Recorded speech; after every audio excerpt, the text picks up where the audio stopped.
काफ़ी लोगों का एक सवाल रहता है कि भाई हम वीज़ा अप्लाई कर रहे हैं, हमारी बैंक स्टेटमेंट क्या होनी चाहिए। तो बैंक स्टेटमेंट कम से कम आपकी जो है वो क्लोजिंग बैलेंस 10 से 15 लाख रुपए होना चाहिए अगर आप बेलारूस का वीज़ा अप्लाई कर रहे हैं।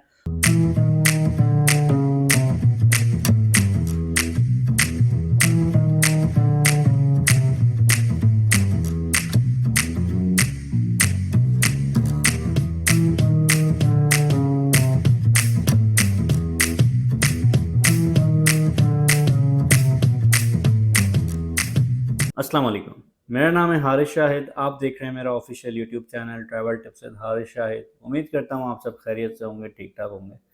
आज मैं बात करने जा रहा हूँ बेलारूस वीज़ा के हवाले से। बेलारूस का विज़िट वीज़ा 2024 में आप किस तरीके से हासिल कर सकते हैं। बेलारूस बेसिकली ईस्टर्न यूरोप में आता है, रशिया का स्टेट है। बहुत ही ब्यूटीफुल कंट्री है बेलारूस। टूरिज्म के लिए बहुत ही अच्छा है। वीज़ा की वैल्यू है, साथ ही साथ स्टिकर वीज़ा आपको प्रोवाइड करता है कि पासपोर्ट पे एक वैल्यूएबल वीज़ा है बेलारूस का। अब ये वीज़ा आपको किस तरीके से मिलेगा, किस तरीके से अप्लाई करना है, तमाम तर चीज़ें स्टेप बाय स्टेप मैं आपको इस वीडियो में बताऊंगा। अगर तो आप मेरे चैनल पर न्यू हैं, सब्सक्राइब कर दीजिएगा, बेल आइकन को प्रेस कर दीजिएगा ताकि ऐसी तमाम इन्फॉर्मेशन आप तक टाइमली पहुंच सके। सबसे पहले मैं बात कर लेता हूं कि देखिए, बेलारूस का अगर आपको वीज़ा हासिल करना है तो बेलारूस के वीज़ा के लिए आपको इनविटेशन लेटर चाहिए होगा। इनविटेशन लेटर आपको कैसे मिलेगा? इनविटेशन लेटर आपको ऐसे मिलेगा कि या तो बेलारूस में आपका कोई रिलेटिव होना चाहिए जो आपको इनवाइट कर सके, या कोई टूरिज्म कंपनी से आप रब्ता कर सकते हैं। साथ ही साथ अगर आप किसी से इनविटेशन लेटर मंगवा सकते हैं जो कि बेलारूस में मौजूद हो, तो आप इस वीज़ा के लिए अप्लाई कर सकते हैं। अगर आपके पास इनविटेशन लेटर आ जाता है तो 101% आपको बेलारूस का वीज़ा मिल जाता है। काफ़ी लोगों का ये सवाल होगा कि भाई हमारा तो कोई रिलेटिव नहीं है, या हम कैसे इनविटेशन लेटर मंगवाएंगे। तो उसमें भी आपको परेशान होने की ज़रूरत नहीं है। आप टूरिज्म कंपनी से रब्ता कर सकते हैं जो कि पैसे लेके इनविटेशन लेटर आपको भेज देती हैं। 15 दिन का, 20 दिन का पूरा प्लान बना के भेज देती हैं। उसमें तमाम तर चीज़ें हो जाती हैं, होटल्स वगैरह भी आ जाती हैं। कुछ कंपनीज़ का डिस्क्रिप्शन में लिंक आपको डाल दूंगा। अच्छा, इनके जो चार्जेस होते हैं वो तकरीबन $200 से स्टार्ट होते हैं, और $400 इनके जो है वो मैक्सिमम चार्जेस होते हैं। इसके इन बिटवीन आप जो है वो इनसे नेगोशिएट करके और जो है वो डील फाइनलाइज कर सकते हैं। तो आप इनसे इनविटेशन लेटर मंगवा के विजिट वीज़ा अप्लाई कर सकते हैं। अब मैं बात कर लेता हूँ डॉक्यूमेंट्स आपको कौन कौन से चाहिए। बेलारूस के लिए जो है वो डॉक्यूमेंट्स की अगर मैं बात करूँ तो सबसे पहले लास्ट 6 मंथ वैलिडिटी पासपोर्ट आपका होना चाहिए, आईडी कार्ड आपके पास होना चाहिए, लास्ट 6 मंथ की बैंक स्टेटमेंट आपके पास होने चाहिए। अगर आप बिजनेसमैन हैं और बिजनेस के थ्रू अप्लाई करें तो आपका कंपनी का एनटीएन, चैम्बर ऑफ कॉमर्स, इसके साथ साथ आपका टैक्स रजिस्ट्रेशन सर्टिफिकेट, आपके टैक्स रिटर्न्स।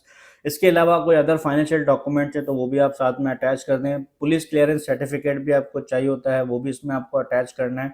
साथ में आप उसको जो है वो उसको वेरीफाइड भी करवा सकते हैं मूफा से। इसके अलावा आपको होटल बुकिंग भी इसमें अटैच करनी पड़ती है, और आपको डमी फ्लाइट रिटर्न टिकट भी इसमें अटैच करनी पड़ती है। ये डॉक्यूमेंट चाहिए अगर आप बिजनेसमैन हैं। अगर आप सैलरीड पर्सन है उसके लिए आपको जो है वो सेम डॉक्यूमेंट्स रहेंगे आपके। सिर्फ आपकी एक एडिशनल चीज़ होगी जो कि आपकी पे स्लिप होगी, और आपकी बैंक स्टेटमेंट, अदर डॉक्यूमेंट वगैरह तमाम तर चीज़ें सेम रहेंगी। मैं डिस्क्रिप्शन में डॉक्यूमेंट्स की लिस्ट भी अटैच कर दूंगा। अब मैं बात करता हूँ प्रोसेसिंग टाइम की। प्रोसेसिंग टाइम बहुत ही सिंपल सा है, विद इन 15 डेज के अंदर अंदर वीज़ा लग के आ जाता है। बेलारूस का अगर ये डॉक्यूमेंट्स आपने जो है वो सारे अरेंज कर लिए और आपने जो है वो इनविटेशन लेटर मंगवा लिया, तो 101% बेलारूस का वीज़ा आपको मिल जाता है पाकिस्तानी पासपोर्ट पे। इजी टू गेट वीज़ा है ये, यानी कि कोई मुश्किल नहीं है, इजीली जो है आपको बेलारूस का वीज़ा मिल जाता है। अगर मैं बात करूं बैंक स्टेटमेंट कितनी होनी चाहिए, काफ़ी लोगों का एक सवाल रहता है कि भाई हम वीज़ा अप्लाई कर रहे हैं, हमारी बैंक स्टेटमेंट क्या होनी चाहिए। तो बैंक स्टेटमेंट कम से कम आपकी जो है वो क्लोजिंग बैलेंस 10 से 15 लाख रुपए होना चाहिए। अगर आप बेलारूस का वीज़ा अप्लाई कर रहे हैं तो कम से कम 10-15 लाख रुपए क्लोजिंग में होना चाहिए, और अच्छी रनिंग बैंक स्टेटमेंट होगी तो आपका वीज़ा जो है वो अप्रूव हो जाएगा। यानी कि आपका डेबिट क्रेडिट साइड आपकी जो है वो इन एंड आउट अच्छा होना चाहिए, तो आपको इंशाल्लाह वीज़ा इजीली मिल जाएगा। ये था बेलारूस का कंप्लीट प्रोसेस, मैंने आपको बता दिया। टाइम ड्यूरेशन बता दी, वीज़ा रेशो बता दिया, इनविटेशन लेटर कैसे लेंगे वो डिस्क्रिप्शन में मैं लिंक डाल दूंगा। टूरिज्म कंपनी से आप डायरेक्ट रब्ता कर सकते हैं।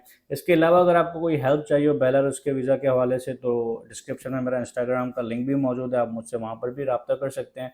वीडियो अगर अच्छी लगी हो तो लाइक कर दीजिएगा, चैनल को सब्सक्राइब कर दीजिएगा, बेल आइकन को प्रेस कर दीजिएगा ताकि ऐसी तमाम इन्फॉर्मेशन आप तक टाइमली पहुँच सकें। मैं मिलूंगा आपसे अगली वीडियो में कुछ न्यू इन्फॉर्मेशन के साथ। मुझे दीजिएगा इजाज़त। Thank you so much. अल्लाह हाफ़िज़।